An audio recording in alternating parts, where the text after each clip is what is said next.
এক সপ্তাহে দেশজুড়ে যৌথ বাহিনীর অভিযানে আটক ১৩১। ঢাকাসহ সারা দেশে গত এক সপ্তাহে অভিযান চালিয়ে ১৩১ জনকে আটক করেছে যৌথ বাহিনী। এ সময় অবৈধ আগ্নেয়াস্ত্র, গোলাবারুদ, ককটেল সহ বিভিন্ন চোরাই পণ্য উদ্ধার করা হয়। আজ বৃহস্পতিবার আন্তঃবাহিনী জনসংযোগ পরিদপ্তরে এক সংবাদ বিজ্ঞপ্তিতে এ তথ্য জানানো হয়।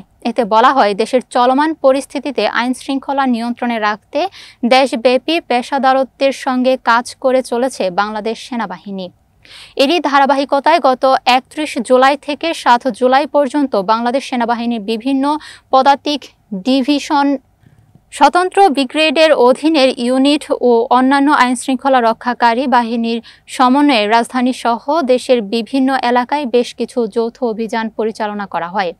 এসব যৌথ অভিযানে চিহ্নিত শীর্ষ সন্ত্রাসী, অবৈধ অস্ত্রধারী, ছিনতাইকারী, কিশোর গ্যাং, মাদক ব্যবসায়ী, মাদকাসক্ত সহ মোট ১৩১ জন অপরাধীকে হাতে নাতে আটক করা হয়।